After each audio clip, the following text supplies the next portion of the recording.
Halo guys, sekarang aku ada di Kerkhof Pucet. Ini adalah kuburan Belanda. Oke, seperti yang udah aku bilang tadi, aku sekarang lagi ada di kawasan kuburan Belanda yang ada di Aceh. Dan sekarang aku akan nunjukin ke kalian bagaimana bentukan kuburan di sini. Ini adalah kali pertama aku masuk sini, dan sudah 40 tahun aku hidup sebagai orang yang asli Aceh. Aku baru pertama kali ini masuk ke Kerkhof. Padahal sering banget dilewatin, setiap hari dilewatin malah. Tapi nggak pernah masuk. Kali ini kita masuk, ayo kita gas! Guys, di sini ada nama-nama orang Belandanya ya. Dan di atas itu aku ada tulisan-tulisan kayak gitu, kayak nama tempat ya. Ada Masjid Raya, ada Lembo, ada Long Batah, ada Arun, ada apa nih, Zudel Aceh, Landscapen, aku nggak ngerti sih. Ini juga ada Lampager, Kajole, Lambaro, Simpang Olim sama Langa juga ada. Ini ada mobil-mobil pengunjung ya. Nah, ini ada tulisan, nah ini dia. In Memoriam General Mayor Kohler, 14 April 1873. Ini juga ada ya di sini. In Memorial ya. Ini WBJA Skripen Overleden 17 Oktober 1913. JHJ Brunongan, kemudian ada Cie Hesuis. Apalah itu bacanya, aku kurang paham juga sih. Ini juga masih ada nama-nama korbannya. Sayang banget di sini dijadiin parkir ya. Parkir mobil, parkir motor, harusnya jangan ya. Kuburan Belanda ini, kasihan sekali. Agak kurang tertata. Jadi kayak apa ya? Enggak, inilah. Dan ini lokasinya tepat di sebelah Museum Tsunami Aceh, guys. Itu di atas ada tulisan apa ini? Aku nggak bisa baca tulisannya apa. Tapi beginilah. Ini adalah gerbang dari eh, kuburan Belanda di Aceh. Ya, mari kita masuk.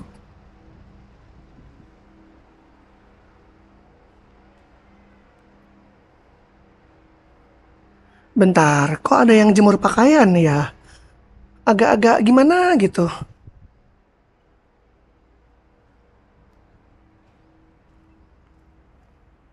Walah, ini kenapa jadi begini? Banyak yang tinggal di tempat kayak gini.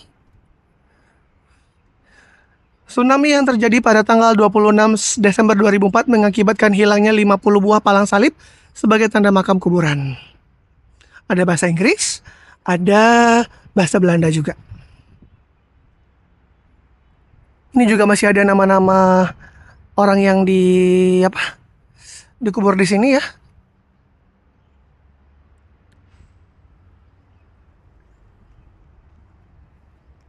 Ini juga ada di sini.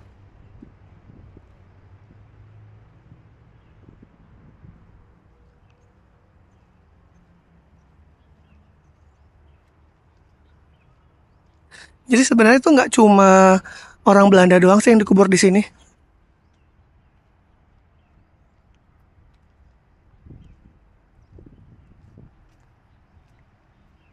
Oke guys, nah kita mulai perjalanan kita di Kerkhof Pucet ini. Kerkhof Pucet, sebuah komplek pemakaman militer Belanda yang terletak di pusat kota Banda Aceh, merupakan salah satu objek wisata sejarah yang menarik untuk dikunjungi. Nama Kerkhof secara harfiah bermakna halaman belakang gereja atau kuburan. Kuburan Kerkhof Banda Aceh adalah kuburan militer Belanda terbesar kedua di dunia.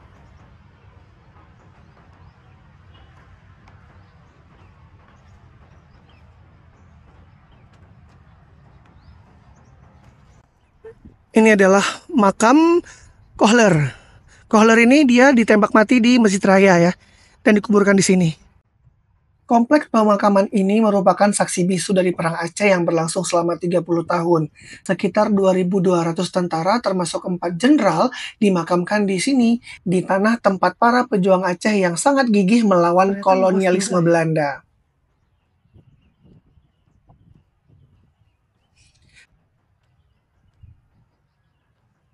Kompleks makam Kerkhof dengan luas 150 kali 200 meter itu terletak di Jalan Teku Umar, Kampung Sukaramai, Banda Aceh. Lokasi persisnya di belakang Museum Tsunami Aceh. Untuk menuju ke Kerkhof, Kalian bisa masuk lewat gerbang yang terletak di samping gerbang Museum Tsunami Aceh. Ketika memasuki kawasan makam, kalian akan disambut dengan sebuah tulisan dalam bahasa Belanda, Arab, Melayu, dan Jawa. Dalam komplek Kerkhof, bukan hanya serdadu Belanda yang dikuburkan di sana, tetapi juga terdapat sejumlah penduduk pribumi yang diyakini direkrut sebagai tentara Marsose dan pasukan Kenil untuk dikirim melawan Aceh. Mereka diantaranya berasal dari Ambon, Manado, dan Jawa. Hal itu terlihat jelas dari sejumlah nama yang tertera di dinding komplek Kerkhof.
Oke guys, ini adalah makam Maurah Pupo.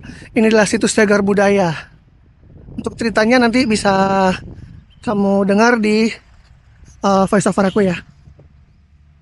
Assalamualaikum ya ahlal kubur. Ada yang unik di tengah-tengah kuburan Belanda ini. Terdapat sebuah kuburan terpisah dari yang lain, yaitu kuburan Merah Pupo. Satu-satunya putra dan kesayangan Sultan Iskandar Muda. Merah Pupo dihukum rajam oleh ayahnya sendiri, Sultan Iskandar Muda, karena ia berbuat zina. Ia dimakamkan di sana sekitar 300 tahun sebelum Belanda membuat kuburan serdadu untuk mereka. Kerkhoff Pucut merupakan bukti betapa beraninya dan tangguhnya rakyat Aceh melawan penjajah, sehingga bukti nyata keadilan Sultan Iskandar Muda dalam menjunjung tinggi hukum Islam pada masa pemerintahannya.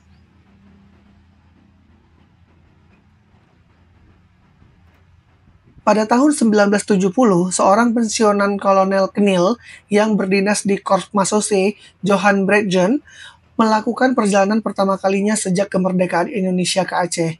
Ia melihat pemakaman Pucut yang tidak terawat dengan banyak batu nisan yang hancur dan rusak serta hamparan rumput yang dijadikan tempat untuk menggembala kambing. Dengan menjalin kerjasama bersama pihak berwenang Aceh dan para donatur Belanda, Kolonel Braden kemudian berinisiatif mendirikan sebuah yayasan yang diberi nama Yayasan Dana Pucut. Yayasan ini bertujuan untuk menghimpun dan menyalurkan dana perawatan serta pemeliharaan pemakaman ini.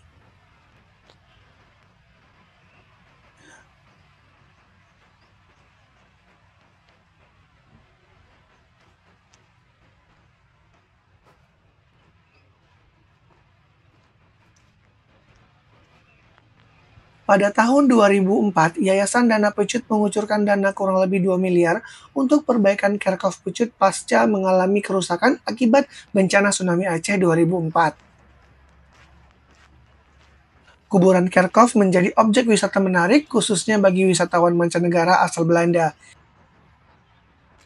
Hingga saat ini, pemerintah kerajaan Belanda sangat haru dan menghormati warga Banda Aceh yang merawat dengan rapi kuburan tersebut.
Oke guys, sekian dulu video di kuburan Belanda di Aceh ya, di Kerkhof Pucut.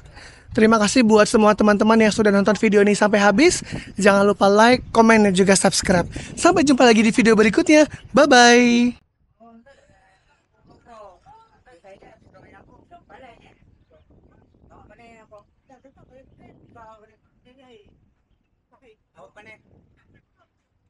Alay, damang